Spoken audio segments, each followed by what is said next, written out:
உச்சநீதிமன்றத்தில் திமுக போட்ட வழக்கில் இன்றி அது என்ன போட்டாங்க, இடையீட்டு மனு போட்டாங்களே, அது என்ன சொல்லிச்சு அவங்க?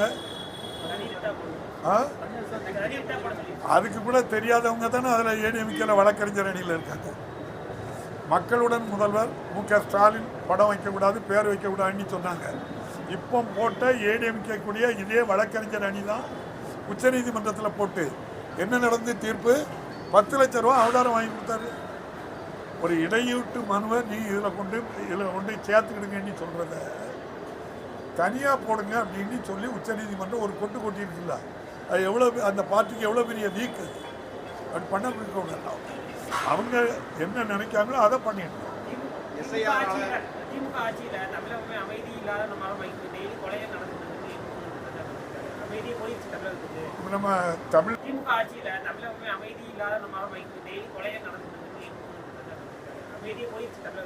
நம்ம தமிழ்நாட்டில் அப்படி ஒன்றும் நடக்கல தம்பி. டெல்லியில தான் நம்ம பத்திரிகையில் பார்த்து பரபரப்பாக இருக்கு.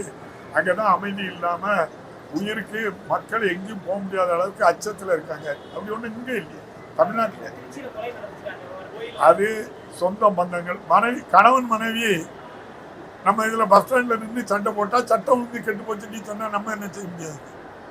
அது கணவன் மனைவி சண்டை. ஒரு தனிப்பட்டவருடைய விரோதங்களில் நடக்கிறதுக்கு அரசு பொறுப்பு இல்லை. அரசு அதுக்கு நடவடிக்கை எடுக்காண்டி பாருங்க, நடவடிக்கை.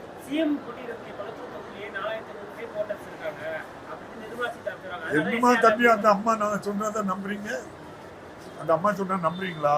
அந்த அம்மா தான் சொன்னாங்க, நீட் 1 வருஷத்துக்கு தருவேன், நீங்க அதுக்கு மேலாம் என்கிட்ட கேட்க கூடாது, ஒரே 1 வருஷம் நீங்க எழுதித்தாங்க, கொடுத்தவன் நடந்த. அந்த அம்மா சொன்னது நம்புறீங்களே தம்பி? அந்த அம்மா நான் சுயமா நடவடிக்கை எடுக்க முடியுமா தம்பி? அந்த அம்மா சுயமா நடவடிக்கை எடுக்க முடியுமா? பாரத பிரதமர் நம்ம உள்துறை அமைச்சர் என்ன சொல்றாங்களோ அதை எடுப்பாங்க, அவ்வளவுதான்.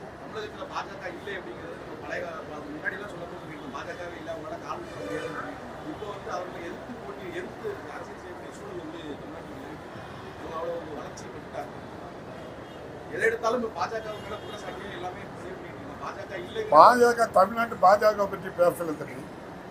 நம்ம பேசுறது எல்லாமே ஒன்றியத்தில் ஆட்சியில் இருக்கக்கூடிய பாரதிய ஜனதா கட்சி. ஏழை மாணவர்கள் 50,000 கோடி ரூபாய் கடன் வாங்கி படிச்ச கடனை தள்ளுபடி பண்ணல. 16 லட்சம் கோடி ரூபாயை கார்பரேட் கம்பெனி, அதுவும் குஜராத் கம்பெனி, அதுவும் குஜராத்துக்காரங்களுக்கு மட்டும், குஜராத்தியா இருந்தா மட்டும்தான் ரைட் ஆஃப் பண்ணுவாங்க. அப்படி 16 லட்சம் கோடி ரூபாயை தள்ளுபடி பண்ணிருக்கீங்க. நீங்க தமிழ்நாட்டுக்கு என்ன செய்யல? 1 ரூபா கூட நீங்க தள்ளுபடி பண்ணல. நீங்க அதை கேளுங்க, அதை தான் கேட்க. நீங்க பாரதிய ஜனதா கட்சி இப்படி தவறான, இந்திய அரசு மக்களுடைய வரி பணத்தை எடுத்து இப்படி அவங்க மாநிலத்திற்கு மட்டும் இப்படிப்பட்ட கடனை ரைட் ஆஃப் பண்றாங்க. விவசாய கடன் ரத்து பண்ணல, நெசவாளர் கடன் ரத்து பண்ணல, சுய உதவி குழு கடன் ரத்து பண்ணல, மாணவர்கள் கடன் ரத்து பண்ணாம குஜராத்தை சேர்ந்த தொழிலதிபருக்கு மட்டும் 10 ஆண்டு காலத்துல 16 லட்சம் கோடி ரூபாய் கடன் தள்ளுபடி செய்ததை பாஜகவை எதிர்க்கிறோம். நாங்கள் அவ்வளவுதான். எங்களுக்கு சமக்கர சிக்ஷாவுக்கு பணம் தரல, அதை எதிர்க்கிறோம். புயல் வெள்ளம் மழை காலத்தில் உள்ள 37,000 கோடி ரூபாயை தரல, அதை எதிர்க்கிறோம். தமிழ்நாட்டு பாஜகவை பண்ணிட்டு தான் கேட்கணும், வரும்போது கேட்கணும். தமிழ்நாட்டு மக்கள் யாருக்கு நீங்க ஓட்டு கொடுத்தாலும் திமுகவுக்கு தான், மாண்புமிகு முதல்வர் மு.க. ஸ்டாலின் தான் ஓட்டு போடுவாங்க. இவ்வளவு ஒரு அமைதியான மாநிலம் கிடையாது, எல்லோரும் படிக்க வைக்கிறாங்க. அதனால எல்லா மக்களுடைய வாக்குகளும் நம்முடைய முதல்வருக்கு கிடைக்கும். மீண்டும் தமிழக முதல்வராக 2.0 முதல்வராட்டு நம்ம முதல்வர் வர போறாங்க. அதை தடுக்கக்கூடிய முயற்சி தான் சாமானிய மக்களுடைய ஓட்டை இல்லாம ஆக்கிக்கு தான் இந்த எஸ்ஐஆர். அதான் இது இல்ல, அது நம்ம உச்ச நீதிமன்றத்தில் வழக்குப்படி சட்டம், நம்ம இந்திய அரசியலமைப்பு சட்டத்துக்கு உட்பட்ட ஒரு இந்தியா. நம்மெல்லாம் இந்தியன்.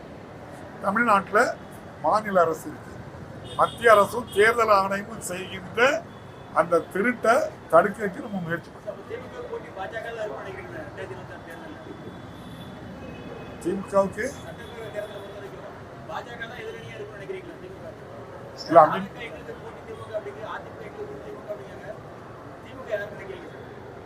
இல்ல, எங்களுக்கு மக்களோட நாங்க இருக்கிறோம். எங்களுக்கு போட்டியாட்டி சொல்றவங்க எல்லாருமே இந்த ஆட்சியில் இருக்கவங்களுக்கு எதிராக இருக்குன்னு சொல்லுவாங்க. அப்படித்தானே சொல்லுவாங்க. அதுல அவங்களும் ஒரு ஆள். அப்படி சொல்ற கட்சி இது இல்லை. இந்த திமுக ஆட்சியில் இருக்க கட்சி அப்படி சொல்லாத ஒரு காலம். அது கண்ணு கட்டியது கூட வர எங்களுக்கு யாரையும் காணலன்னு எல்லாம் சொல்ல மாட்டோம் நாங்க. டயா பூஸ்டர் சுகருடைய ரிமோட் கண்ட்ரோல் இனி உங்க கையில. அனைத்து மருந்து கடைகளிலும் கிடைக்கும். செய்திகளை உடனுக்குடன் தெரிந்து கொள்ள கீழ்கண்ட கேபிள் மற்றும் டிடிஎச் நெட்வொர்க்குகளில் எம்நாடு செய்தி தொலைக்காட்சியை காணுங்கள். பாதகம் செய்பவரை கண்டால் நாம் பயம் கொள்ளலாகாது பாப்பா. மோதி மிதித்து விடு பாப்பா, அவர் முகத்தில் உமிழ்ந்து விடு பாப்பா. அண்மை செய்திகளை உடனுக்குடன் தெரிந்து கொள்ள இணைந்திருங்கள் எம்நாடு தொலைக்காட்சியுடன்.